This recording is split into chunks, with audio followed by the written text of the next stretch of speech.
মুরব্বিরা বলেছেন আদ-দুনিয়া জিফান তালিবুহা কিলাব।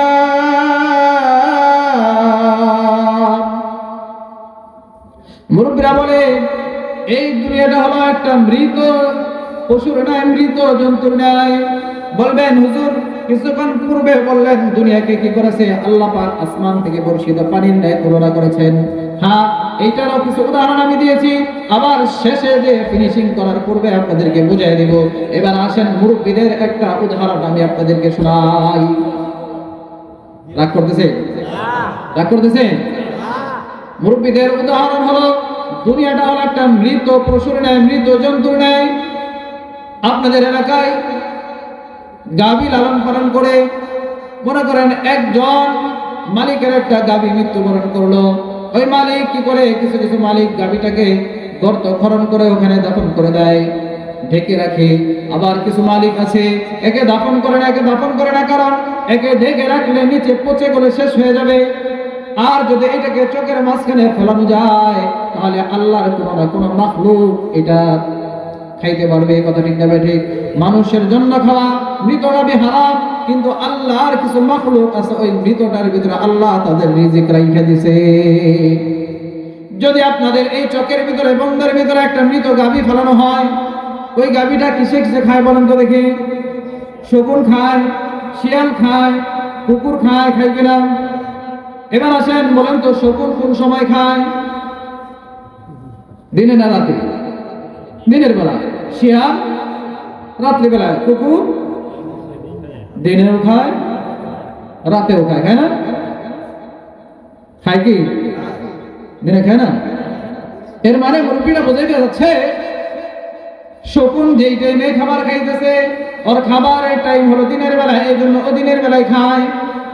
শিয়ালের খাবারের টাইম হলো রাতের বেলা, এই জন্য রাতের বেলা খায়। কিন্তু কুকুরের অবস্থা কি? বলে যেই সময় খাবারের সময় ওই সময়ও খায়, যেই সময় খাবারের সময় না ওই সময় খায়। শকুনের রাত্রিবেলা খাবারের টাইম নয়, এই জন্য শকুন রাত্রিবেলায় খায় না।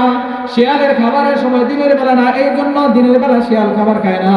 কিন্তু কুকুরের অবস্থা হলো যেই সময় খাবারের সময় এই সময়ও খায়, যেই সময় খাবারের সময় না ওই সময়ও খায়। ঠিক না ঠিক? এর মাধ্যমে শকুন তার রিজিক দিনের বেলা তালাশ করে, আর রিজিক দিনের বেলা তালাশ করার সময় শিয়াল তার রিজিককে রাতের বেলায় তালাশ করে, কারণ ওর রিজিক আল্লাহ রাতের বেলায় রেখেছে, এই জন্য রাতের বেলায় তালাশ করে। আমি আপনি মানুষের অবস্থা হলো যেই সময় রিজিক তালাশ করার সময় ওই সময় রিজিক তালাশ করি, আবার যেই সময় রিজিক তালাশ করার সময় না ওই সময় রিজিক তালাশ করি। বলবেন হুজুর কিভাবে? মালিক বলেছেন বান্দা তুমি কি করো? নামাজের সময় নামাজ আদায় করো, সালাতের সময় তুমি সালাত আদায় করো, সালাত আদায় করে তারপরে তুমি কি করো? রিজিকের পিছনে দৌড়াও। কিন্তু আমার আপনার অবস্থা এমন হয়ে গিয়েছে নামাজের টাইমে তো নামাজ পড়ি না, রিজিক তালাশ করার টাইমও আমি রিজিক তালাশ করি, নামাজ আদায় করার টাইমও আমি আপনি নামাজ বাদ দিয়ে রিজিক তালাশ করি। জোরে আওয়াজ দিয়ে বলেন ঠিক না বেঠি? ঠিক না বেঠি? রাগ করবেন আপনারা, হুজুর আমাদেরকে গাইতেছে না। বাবা আপনাদের সবার সাথে আমিও আল্লাহর দেওয়া, আল্লাহর বানানো জান্নাতে যেতে চাই। কোন শত্রুতা নাই আপনাদের সাথে আমার সাথে। আমরা দুনিয়া থেকে বিমুখ হয়ে দুনিয়ার মহব্বত অন্তর থেকে বের করে নেক কাজের সাথে সময় ব্যয় করে আল্লাহর দেওয়া জান্নাতে সকলে মিলে একসাথে থাকতে চাই। জোরে বলেন আল্লাহু আকবার। আপনারাও কি চান? তাহলে মনোযোগ সহকারে আলোচনা শোনেন।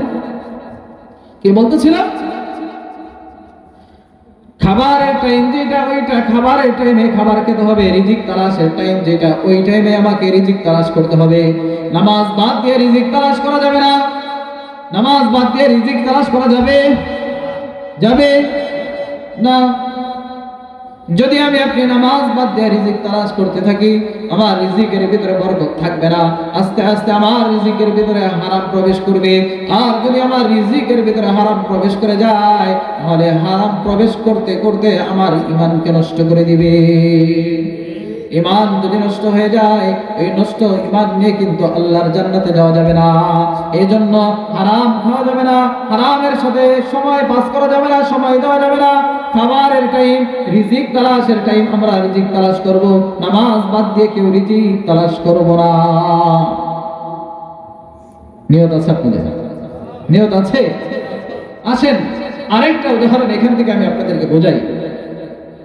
শকুন যে খায়, বলেন তো কোন জিনিসটা খায়? গোশত খায়, তাই না? শিয়াল খায়, এটাও গোশতই খায়। কিন্তু কুকুর কি খায় বলেন তো? হাড্ডি গোশত দুইটাই খায়। যখন যা পাচ্ছে তাই খাচ্ছে। হাড্ডি পাইলে হাড্ডি খাচ্ছে, গোশত পাইলে গোশতই খাচ্ছে, তাই না? গোশত হলো খাবারের জিনিস, এই জন্য শকুন কি করে গোশত খায়? গোশত খাবারের জিনিস, এই জন্য কি করে শিয়াল খায়? গোশত খাবারের জিনিস খায়। এমন কিছু হাড্ডি আছে যে হাড্ডিগুলো খাবারের জিনিস না, কিন্তু কুকুর যদি ওই হাড্ডি দেখে খাইতে পারবে না, তবুও মুখ লাগাবে, কতক্ষণ কামড়াইতে থাকবে, কথা ঠিক না? ওইটা খাওয়ার চেষ্টা করবে। মুরব্বীরা এখান থেকে বোঝানোর চেষ্টা করেছে হালাল হলো খাওয়ার জিনিস, হালাল খাওয়া যাবে, হারাম খাওয়ার জিনিস নয়, হারাম খাওয়া যাবে না।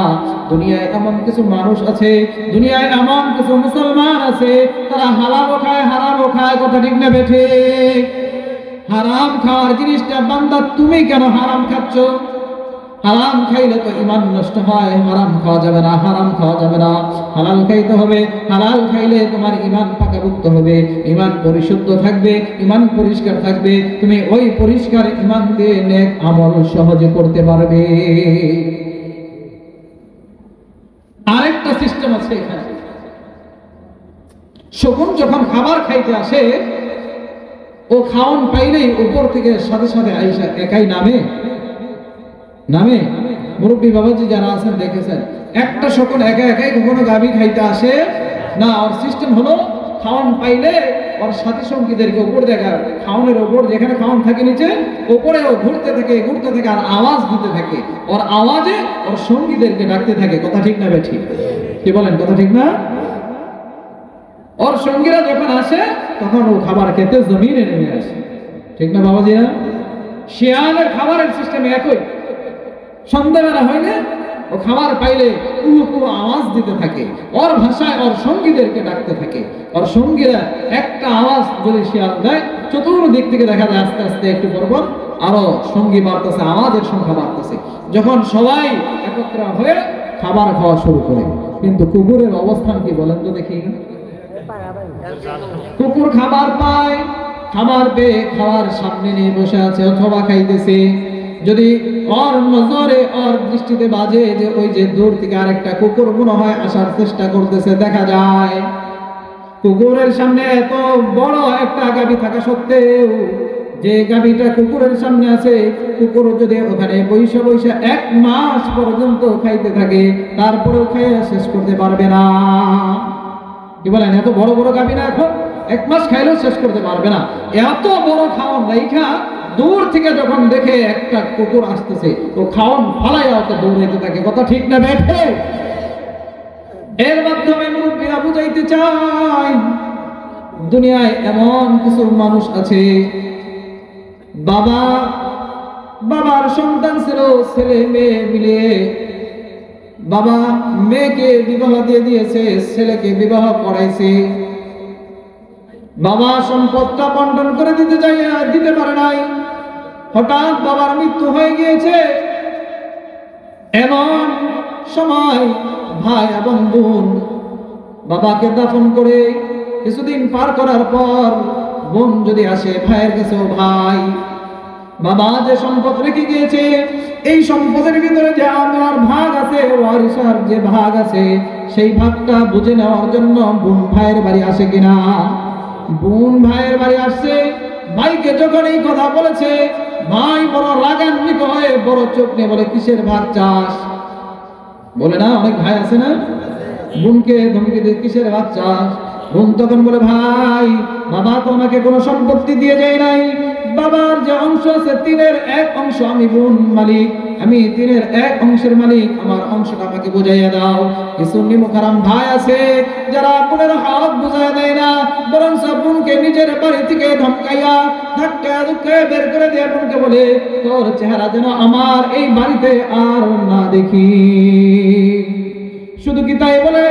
এইটুকুই বলে শেষ করে না, আরো কিছু নিমুখারাম ভাই আছে যারা বোনকে বলে এই যে আমার বাড়ি থেকে বের হলি, আজ এই বাড়ি থেকে বের হলি, পুনরায় কোনো দিন যেন আমি ভাই তোকে আমার বাড়ির আঙ্গিনায় না দেখি। অথচ বাবা মৃত্যুবরণ করার পূর্বে যে সম্পদ রেখে যায়, অনেক বাবার সন্তান আছে বাবা এমন সম্পদ রেখে গিয়েছে, এতটাই সম্পদশালী ছিল বাবা যে বাবা সম্পদ রেখে গিয়েছে ওই ছেলে খাবে, ছেলের ঘরের ছেলে খাবে, তারপরেও কি করবে না, শেষ হবে না। এমন সম্পদ অনেক বাবা রেখে যায় না? ছেলে জীবনভর বসে খাইলেও বাবার সম্পদ শেষ হবে না। কিন্তু বোন যখন ভাগের জন্য আসছে তার সাথে খারাপ আচরণ করে তাকে বাড়ি থেকে তাড়ায় দেয়। কথা ঠিক নেবে? ঠিক। এই যে 3টা আচরণের কথা আমি আপনাদের মাঝে বললাম, 3টা আচরণের কথা বললাম, এমন আচরণ, এই 3 আচরণ যার ভিতরে ঢুকবে, এই 3 আচরণ যার ভিতরে ঢুকবে, এই 3 চরিত্র যে লালন করবে, এই 3 চরিত্র দিয়ে যে জীবনকে কি করছে, পরিচালনা করছে, মুফাসসিররা বলেন কোরআন এবং সুন্নাহ অনুযায়ী কোরআনের ভিতরে আছে উলাইকা কাল আনআম,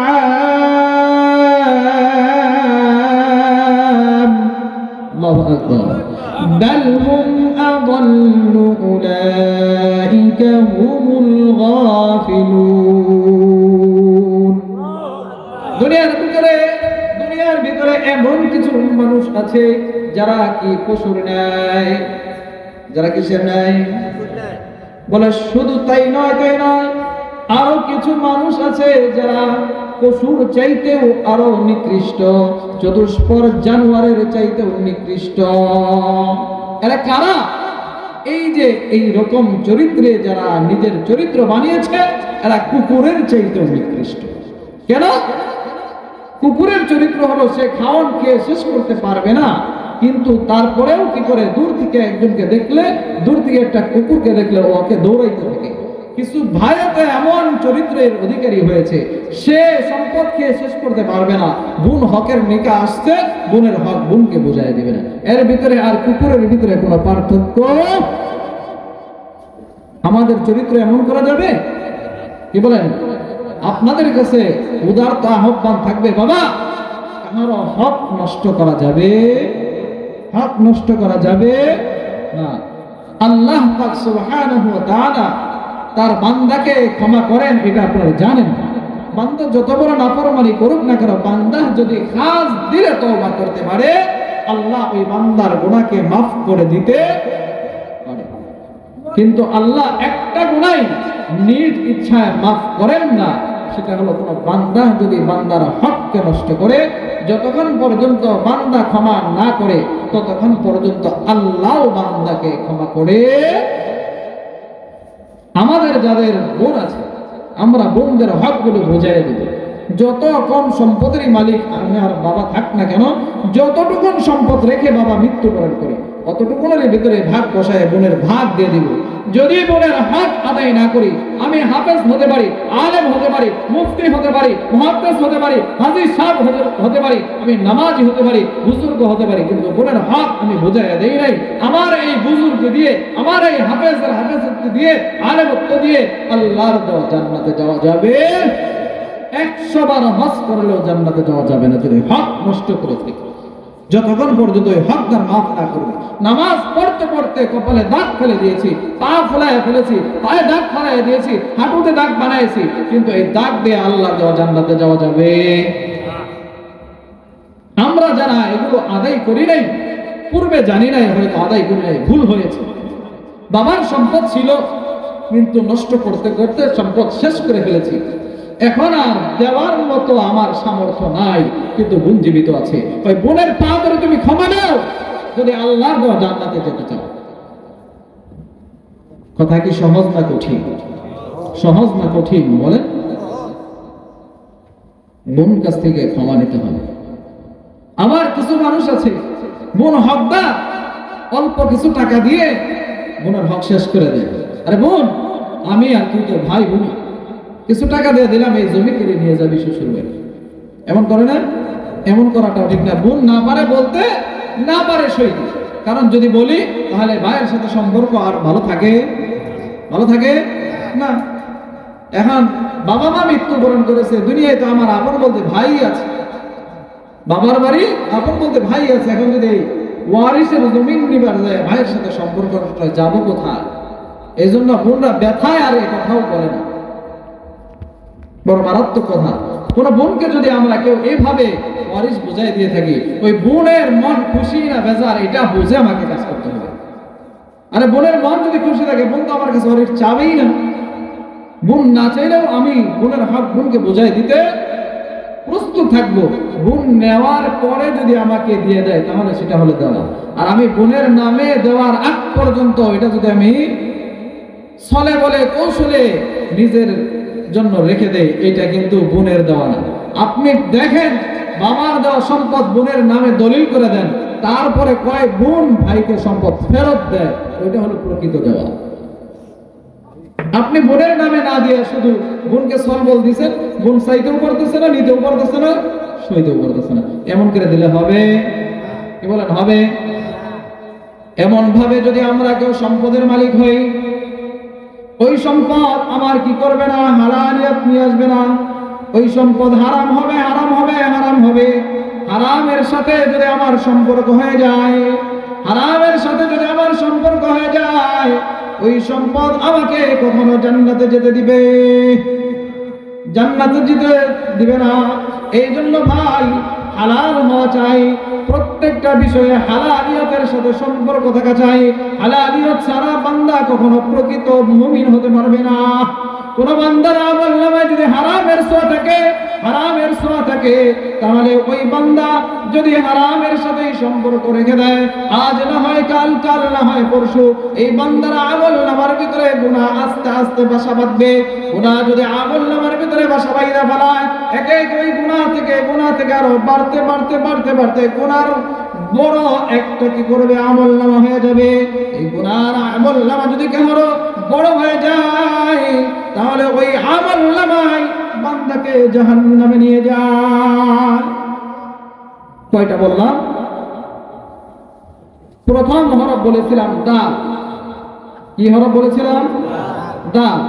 দাল থেকে, দাল কোথা থেকে আসছে? দুনিয়া থেকে, তাই না? আবার কিছু আছে শুনেন, যে দুনিয়া অর্জন করতে গিয়ে এতটাই বিমুখ হয়ে পড়েছে, সময় আর অসময় বুঝে না। চাকরির পিছনে, ব্যবসার পিছনে এতটাই সময় ব্যয় করতেছে যে তার ফ্যামিলির সাথে সময় দেওয়ার মতো তার সময় নেই। অথবা নিজের স্ত্রী সন্তানদেরকে নিয়ে বাসায় বসবাস করে, বাসায় থাকে, গ্রামে বাবা মা থাকে, সে এতটাই ব্যতিব্যস্ত, নিজের সন্তান স্ত্রী নিয়ে শহরে থাকে, গ্রামে বাবা মা আছে, তাদের সাথে সাক্ষাৎ করার মতো সময় পায় না। এমন সন্তান আছে না? আছে না? ও কিসের পাগল হয়ে আছে? দুনিয়ার পাগল। ওর স্ত্রী নিয়েছে, সন্তানদেরকে নিয়েছে, গ্রামে যে বাবা মা আছে তাদের খোঁজ খবর নেওয়ার সময় নেই। কারণ তুমি সন্তানের জন্য তো এইটা হতে পারে, মালিক তো এটা বলে নাই। সন্তানের হকও তোমার, পিতা মাতার হকও তোমার কাছে আছে। তুমি যে শুধু তোমার স্ত্রী আর সন্তানের হক আদায় করতেছো, তোমার বাবা মার হক কে আদায় করবে? তুমি কি ভাবছো তোমার সন্তান আর স্ত্রীর হক আদায় করে তুমি জান্নাতি হয়ে যাবে? বলে না, তোমার স্ত্রীর কাছেও তোমার জান্নাত রাখে নাই, তোমার সন্তানের কাছেও তোমার জান্নাত ওইভাবে রাখে নাই যেইভাবে তোমার বাবা মার কাছে তোমার জান্নাত অপেক্ষা করে। বলবেন কিভাবে? কথা আমার যদি এটা না আসছে যেহেতু বলে দেই। রাসূল আরবি সাল্লাল্লাহু আলাইহি ওয়াসাল্লাম বলেন, হুমা জান্নাতুকা ওয়া নারুক। সন্তানের জন্য পিতা মাতা জান্নাত, সন্তানের জন্য আবার ওই পিতা মাতাই জাহান্নাম। বলবেন হুজুর কেমন কথা বললেন? হ্যাঁ, আমার কথা নয়, আমার কথা নয়, রাসূল হাদিসের ভিতরে বলে গিয়েছেন, হুমা জান্নাতুকা ওয়া নারুক। সন্তানের জন্য পিতা মাতা যেমনি ভাবে জান্নাত, আবার সন্তানের জন্য পিতা মাতা পুনরায় রূপ যদি চেঞ্জ হয় তাহলে ওই পিতা মাতাই সন্তানের আবার জাহান্নামের কারণ। কিভাবে? সন্তান যদি পিতা এবং মাতাকে রাজি খুশি করে চলতে পারে তাহলে ওই সন্তানের জন্য পিতা মাতা জান্নাত হয়ে যাবে। ওই পিতা মাতার পদতলে আল্লাহ পাক কি করেছেন? সন্তানের জান্নাত রেখেছেন। আল জান্নাতু তাহতা আকদামিল উম্মাহাত। আল্লাহর হাবিব সাল্লাল্লাহু আলাইহি ওয়াসাল্লাম বলেন, মায়ের পায়ের নিচে সন্তানের জান্নাত। তুমি জান্নাত মায়ের পায়ের নিচে না খুঁজে, বাবা মাকে রাজি খুশি না করাইয়া তুমি জান্নাত মসজিদ মাদ্রাসায় দান সদকা করে খুঁজতেছো। মসজিদে দান করতেছো, তুমি জান্নাতে যাইবা। মাদ্রাসায় দান করতেছো, তুমি জান্নাতে যাইবা। প্রতি বছর বছর হজ করতেছো, তুমি জান্নাতে যাইবা। কিন্তু বাবা মার ভরণ পোষণ তুমি দেখতেছো না, বাবা মাকে তুমি খরচ দিতেছো না, বাবা মার হক আদায় করতেছো না। তুমি সন্তান হাজারো হাজারো হাজারো বার যদি তুমি কি করে হজ করো, তোমার এই হজ তোমাকে জান্নাতে নিতে পারবে না। কি করতে পারবে না? জান্নাতে নিতে পারবে না। কেন? তুমি তোমার বাবা মার মনকে খুশি করো নাই, বাবা মার অন্তরকে খুশি করো নাই। শুধু তাই বলে না, রিজাল রাব্বি রিজাল ওয়ালিদাইন। আল্লাহ পাক সুবহানাহু ওয়া তাআলা তার হাবিবের মাধ্যমে প্রকাশ করেন। রাসূল আরবি সাল্লাল্লাহু আলাইহি ওয়াসাল্লাম বলে, বাবা মার খুশিতে রাসূল খুশি হয়, রাসূলের খুশিতে আল্লাহ খুশি হয়। যে সন্তানের প্রতি তার বাবা মা খুশি থাকে, ওই সন্তানের প্রতি স্বয়ং আল্লাহ খুশি থাকে। বলুন সুবহানাল্লাহ। শুধু কি তাই? বলে না, কোন সন্তান যদি জান্নাতে যেতে চায়, তার আমল নামায় যদি হজের সওয়াব লিপিবদ্ধ করাইতে চায়, তাহলে মক্কা শরীফ আর মদিনা শরীফ যায় শুধু হজের আমল নামা, হজের নেক আমল নামায় উঠাতে হবে না। কিভাবে উঠানো যায়? বলে, কোন সন্তান যদি নেক দৃষ্টিতে বাবা এবং মায়ের চেহারার দিকে তাকায়, রাসূল আরবি সাল্লাল্লাহু আলাইহি ওয়াসাল্লাম বলে, কোন সন্তান বাবা মার দিকে নেক দৃষ্টিতে তাকাইলে ওই সন্তানের আমল নামায় একটা কবুল হজের সওয়াব লেখা হয়। সুবহানাল্লাহ। কালকে সকালে বাসায় যে সুবহানাল্লাহ কইন মিয়া, একটা হজ করতে কত টাকা লাগে? 7 লাখ লাগে, 6-7 লাখ টাকা লাগে। উমরা করতে গেলেও 1.5 লাখ লাগে, এখন 1.5 থেকে 3 লাখ টাকা লাগে। আর টাকা তো লাগে, সময়ও লাগে, জার্নিও করতে হয়। তারপরেও হজ যে ব্যক্তি করেছে, ওনার হজ কবুল হয়েছে কি হয় নাই গ্যারান্টি আছে? তাহলে মালিক আমাদের জন্য হজের নেক নিজের আমল নামায় লিপিবদ্ধ করার, আমল নামায় বন্দী করার, আমল নামায় ওঠানোর সহজ পন্থা দিয়েছে। তোমার টাকা নাই, হজ করতে পারছো না, অথবা টাকা আছে সময় নেই, যেতে পারছো না, সময় মতো যাওয়া বাদ দেওয়া যাবে না। কিন্তু বাবা মার দিকে নেক দৃষ্টিতে তাকাও, তাহলেই তো তোমার আমল নামায় একটা কবুল হজের নেক লিপিবদ্ধ করা হয়। সুবহানাল্লাহ। আল্লাহ রাসূলের দরবারে এক সাহাবী আয়েশা, রাসূল যখন তাকে কি করেছে, এই কথা বলেছে, মায়ের চেহারা বাবার চেহারার দিকে তাকাইলে আমল নামায় একটা কবুল হজের নেক লেখা হয়। ওই সাহাবী আবার জিজ্ঞাসা করেছেন, ইয়া রাসূলুল্লাহ, কোন সন্তান যদি 2 বার তাকায় তাহলে কি হবে? রাসূল বলেন, তার আমল নামায় 2টাই কবুল হজের সওয়াব লেখা হবে। যদি 3 বার তাকায়, 3টা কবুল হজের সওয়াব লেখা হবে। 4 বার যদি তাকায়, তাহলে 4টা কবুল হজের সওয়াব লেখাই হবে। বলে, যতবার বাবা আমার দিকে সন্তান নেক দৃষ্টিতে তাকাবে, যদি 1000 বার তাকায়, তাহলে 1000টা কবুল হজের সওয়াব সন্তানের আমল নামায় লেখা হবে। সহজ না কঠিন? সহজ না কঠিন?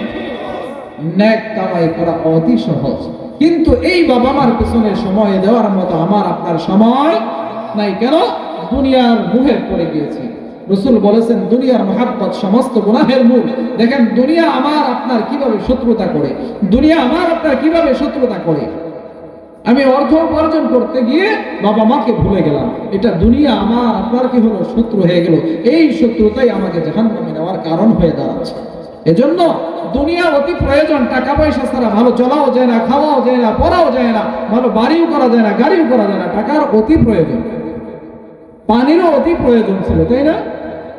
কিন্তু টাকা, ধন সম্পদ কতটুকু তুমি উপার্জন করো, যতটুকু তোমার প্রয়োজন। আল্লাহর হাবিব সাল্লাল্লাহু আলাইহি ওয়াসাল্লাম বলে যে এমন ধন সম্পদ তুমি উপার্জন করিও না যেই ধন সম্পদের তোমার প্রয়োজন হয় না, অতিরিক্ত থেকে যায়। অতিরিক্ত ধন সম্পদ মানুষকে জাহান্নামে নিয়ে যায়। নাউজুবিল্লাহ বলবেন না? পানি ছাড়া যেমনি ভাবে বান্দা তোমার আমার জীবন বাঁচে না, ওই পানিটাই যখন কি করেছে প্রয়োজনের অধিক হয়ে গিয়েছে। আপনারাই বলেছিলেন পানি ছাড়া মানুষের জীবন বাঁচতে পারে না। আমি যখন বলেছিলাম পানি যদি হইতে হইতে মানুষের মাথা ওভারটেক করে, ওই পানি মানুষের মৃত্যুর কারণ হয়ে দাঁড়ায়। মুফাসসিরগণ ব্যাখ্যা করেন, রাসূল আরবি সাল্লাল্লাহু আলাইহি ওয়াসাল্লাম বলেন, দুনিয়া তুমি অতটুকুই কি করো উপার্জন করো যতটুকু তোমাকে কি করে স্বাভাবিকভাবে জীবন যাপন করতে সহযোগিতা করে। অতিরিক্ত দুনিয়া উপার্জন করিও না, অতিরিক্ত দুনিয়ার মোহে পড়িও না, অতিরিক্ত তুমি দুনিয়ার লোভে পড়িও না। অতিরিক্ত প্রয়োজনের অধিক যদি দুনিয়া হয়ে যায়, অর্থ হয়ে যায়, তাহলে এই অর্থ বেশি মানুষকে জাহান্নামে নিয়ে যায়। কি বলেন? আজ দেশের ভিতরে খুন খারাপি, রাহাজানি, মারামারি, অনৈতিক কারবার দরিদ্ররা করে। কি বলেন? দরিদ্ররা করে না সম্পদের মালিক যে যত বেশি আর অপরাধটাও যারা বলে অনৈতিক কাজটাও আরো বেশি। যার ক্ষমতা যত বেশি আর দুর্নীতিটাও। তাহলে এই দুনিয়া যে সমস্ত গুনাহের মূল এখন মোটামুটি আমাদের বুঝে আসছে। বাবাজি, আমি আপনাদেরকে বোঝাইতে চেষ্টা করতেছি, শুধু মজা দেওয়ার চেষ্টা করতেছি না। দুনিয়া আমার আপনার বড় মারাত্মক শত্রু। দুনিয়াটা আমার আপনার বড় মারাত্মক শত্রু, যে দুনিয়া আমার আপনার ইমানকে ধ্বংস করে দেয়। দেখেন, কাজের সময় হলে যখন আজান দিয়ে ফেলেছে, কাজ করছি আজান দিয়ে ফেলছে, এই সময় কাজ রেখে আজান শুনে মনে হয় মুসলমান হিসাবে যে আমার নামাজ পড়া দরকার। কে বলেন? আজানের ধ্বনি আসলে মনে হয় না নামাজ পড়া দরকার, কিন্তু তখন শয়তান ধোঁকা দেয়। এই দুনিয়া নামক শয়তানটা ধোঁকা দেয়, আরে এই কাজ ফেলে এখন নামাজে যাবি, কাজটা শেষ হবে না। কিসে ধোঁকা দিল তাহলে? দুনিয়াটা ধোঁকা দিল তখন আমাকে। শুধু শয়তান ধোঁকা দেয় না বাবা, আপনি যখন যেই জায়গায় থাকবেন, কারণ আপনি তো এটাও ভাবতে পারতেন আমার এতক্ষণ কাজ করেছি, আল্লাহ শক্তি দিয়েছে, আল্লাহর দেওয়া শক্তি দিয়ে আমি দুনিয়ায় কাজ করছি, কর্মস্থলে কর্ম করতেছি। ওই আল্লাহর ঘর মসজিদ থেকে আল্লাহর বরত্বের ডাক আসছে, আল্লাহু আকবার, আল্লাহু আকবার, হাইয়া আলাস সালাহ, হাইয়া আলাল ফালাহ। মুয়াজ্জিন ডাকতেছে আল্লাহর ঘরের দিকে, আল্লাহর ঘরের দিকে। এখন আর দুনিয়ার কাজ করা সম্ভব নয়, কারণ আমি যেই জায়গায় কাজ করতেছি এই জায়গায় যদি আল্লাহ আমার শক্তি বন্ধ করে দেয়, আমার হাত চলা বন্ধ করে দেয়, পা চলা বন্ধ করে দেয়, আমার বডি চলা বন্ধ করে দেয়, একটা মানুষের কোনো ক্ষমতা নাই বিন্দু পরিমাণ এক সেকেন্ড আর চলবে পারবে? কিন্তু আল্লাহ বন্ধ করে না। আল্লাহ দেখে, বান্দা তোকে আমি সব দিলাম, কিন্তু তুই বান্দা আমার জন্য কতটুকু করিস। আর আমার জন্য যেটা করবে এটা আমার জন্য না, আমি তো এটা তোর জন্যই রেখে দেবো, জমাকৃত বলে। দুনিয়া আমাকে আপনাকে কিভাবে ধোঁকা দেয়। যত জায়গায় যাবেন এত জায়গায় শুধু দুনিয়ায় ধোঁকা দিচ্ছে। আমি দেখি শয়তান ধোঁকা দেয় কয় জায়গায়, শয়তান আর ধোঁকা দেয় কয় জায়গায়। আমি তো দেখি দুনিয়ায় বেশি জায়গায় ধোঁকা দেয়। চা স্টলে বসেছি, মসজিদ থেকে আজান আসতেছে, গল্প গুজবের ভিতরে পড়ে গিয়েছে, চা খাচ্ছে বা কোনো প্রয়োজনীয় কথা বা অপ্রয়োজনীয় কথা বলতেছে। আজান আসছে কিন্তু যাচ্ছি না, মানুষদেরকে নিয়ে একসাথে বসা, গল্প গুজবে কাটায় দিলাম। মানুষরা মাখলুক না? মানুষরা মাখলুক না? কি বলেন, মাখলুক না? তারা ওই যে বলেছিলাম মাখলুক লিখতে মিম হলো প্রথম প্রয়োজন। কি প্রয়োজন? প্রথম প্রয়োজন মিম বলেছিলাম, তাই না? এই মাখলুক আমার আপনার কিভাবে ক্ষতি করে জানেন? কিভাবে ক্ষতি করে? একজন যদি যেতে চায় আরেকজন আর একটু পরে যাস, পরে যাবে না, এত নামাজ পড়ে কি হবে? বলে না এমন কথা? তাহলে বুঝতে হবে এই মানুষ আমার ক্ষতি করে। মানুষ আরো বড় ধরনের ক্ষতি করে। আমার ওই দিকে বোঝানোর টার্গেট না, মূলত আজ আমরা যেটার জন্য পাগল হয়ে আছি, বলেন তো সেটা কি? আমরা কিসের জন্য সবচেয়ে বেশি পাগল বলেন তো? কিসের জন্য? এই দুনিয়ার অর্থ সম্পদের জন্য আমি আপনি বেশি পাগল কিনা? জোরে বলেন। পাগল কিনা? সকাল থেকে সন্ধ্যা, সন্ধ্যা থেকে সকাল হাড়ভাঙ্গা পরিশ্রম করে যারা কোটি কোটি টাকার মালিক হয়েছে, যারা ঢাকা শহরের ভিতরে আপনাদের বহাপুর টাউনের ভিতরে 2-4টা বাড়ির মালিক হয়েছে, অনেক গাড়ির মালিক হয়েছে, অনেক জমি জমার মালিক হয়েছে, মৃত্যুবরণ করলে তার কবরে কয়টা বাড়ি দেওয়া হবে? কয় বস্তা টাকা দেওয়া হবে? কত বিঘা জমির ভিতরে তার কবরটা খনন করা হবে? কত বিঘা জমির ভিতরে? 3.5। কেন? সে তো সকাল থেকে সন্ধ্যা, সন্ধ্যা থেকে সকাল নামাজ কালাম বাদ দিয়ে, হারাম হালাল বাদ দিয়ে কত ভাবে অর্থ উপার্জন করছে, তাকেও আমরা 3.5 হাত মাটির মধ্যেই রাখবো? কেন? তার মানে ওইটাই বরাদ্দ, মালিকের পক্ষ থেকে ওইটাই ফয়সালা। তুমি আমি যত কিছুর মালিকও হই না কেন, এই সব অর্থ সম্পদ আমার ভিতরে যতক্ষণ পর্যন্ত এই দেহের ভিতরে রূহ আছে ততক্ষণ এটা আমার সাথে থাকবে। আমার দেহ থেকে রূহ বের হওয়ার সাথে সাথে সর্বপ্রথম আমি আপনি যে জিনিসকে বেশি মহব্বত করি ওইটাই আমার আপনার কাছ থেকে আগে বিদায় নেবে। কথা বোঝাইতে পারি নাই? আসেন, যাদের বাবা মৃত্যুবরণ করেছে, যাদের দাদা মৃত্যুবরণ করেছে, মনে করেন দাদা মৃত্যুবরণ করার সাথে সাথে দাদার সম্পত্তির মালিক কে হয়েছে? আমার আপনার বাবা। বাবা মৃত্যুবরণ করার সাথে সাথে বাবার সম্পদের মালিক কে হয়েছে? ছেলেমেয়েরা, তাই না? কেন? বাবার দেহ দুনিয়ায় আছে, কিন্তু ওই দেহ যদি 1000 বছর রেখে দেওয়া হয়, এই সম্পদের মালিক কি এখন আর বাবাকে কেউ বলবে? কি বলেন? সম্পদগুলো বাবা নিয়ে যাবে, নিয়ে যাইতে পারবে না, সাথে সাথে সন্তানের হয়ে যায়। তার মানে কি, তুমি যত যাই কিছু করো না কেন, এই সব কিছু কিন্তু তোমার সাথে যাবে না। ওরা চেঞ্জ হয়, ওরা কি হয়?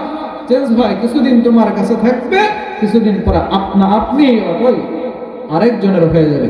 অর্থ সম্পদ কাহারো কাছে চিরজীবন থাকে না। যদি চিরজীবন নাই থাকে, তাহলে এটার জন্য আমি আপনি এত পাগল কেন? আমি আপনি এত পাগল কেন? আমি তো কবরে কিছুই নিয়ে যেতে পারি। 3.5 হাত কোটিপতি কেউ দিবে, ভ্যান চালক কেউ দিবে, রিক্সা চালক কেউ দিবে, কৃষক কেউ দিবে, শ্রমিক কেউ দিবে। তাহলে এত কিছুর জন্য আমি আপনি ব্যস্ত হই। আমাদের তো ওই কবরে যেন ভালো কিছু পাওয়া যায় সেই দিকে ফিকির করা দরকার। দুনিয়ার মুখে পড়ে ঈমান নষ্ট করা যাবে না বাবা। দুনিয়ার মুখে পড়ে সময় আর নষ্ট করিয়েন না। এই দুনিয়া আমার আপনার সাথে যাবে না, এই দুনিয়া আমার আপনার সাথে যাবে না। এজন্য দুনিয়ার পিছনে পড়ে সময় নষ্ট না করে ইবাদত বন্দিগিতে আমরা সময় লাগাবো, তারপরে দুনিয়ার পিছনে ছুটবো। ওই ছোটার ভিতরে আল্লাহর বরকত হবে।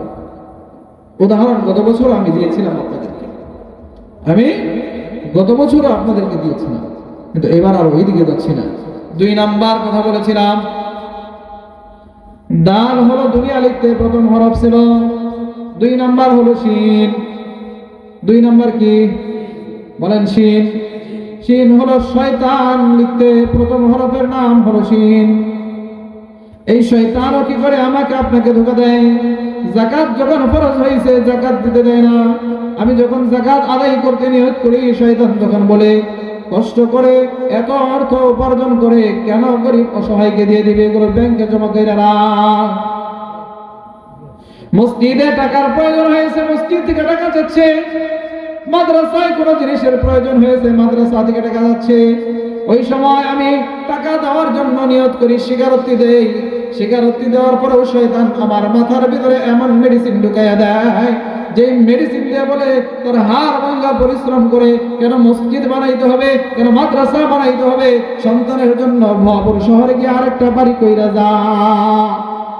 কথা ঠিক কিনা? কথা ঠিক কিনা?